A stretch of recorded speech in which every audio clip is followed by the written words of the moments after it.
ala mba zoveky namantsika fareny fanagnana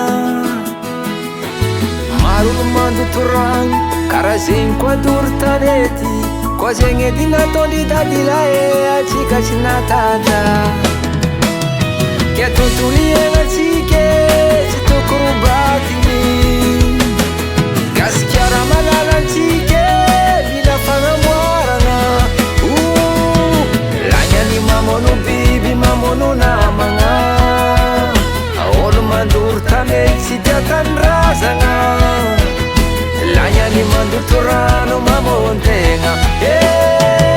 rano igaitsika kakazo fanafody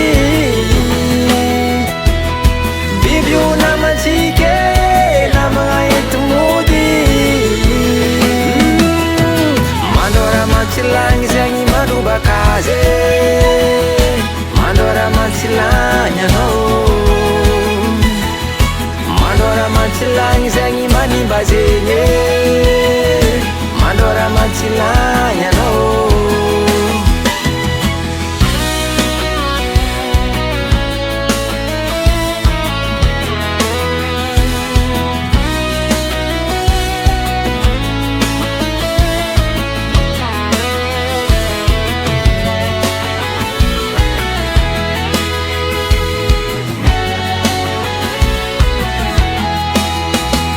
mbala maro ty za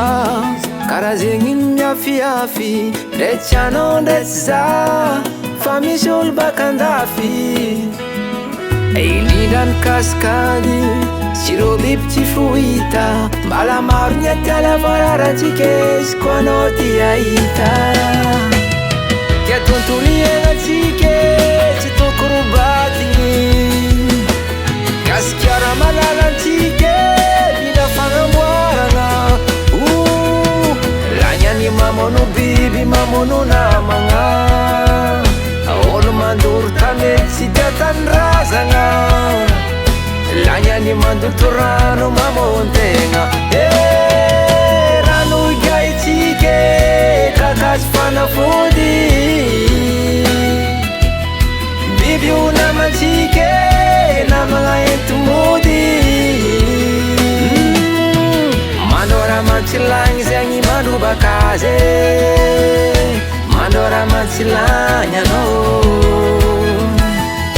mandora matsilagny zegny manimba zegny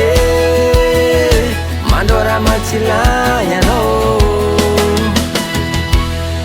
kakazo miteraka tsiko atiala mikaiky mahalemy rano gaitsika mila madio biby namatsika mihegny mila tandroviny ary mila roviny fa samy voajanahary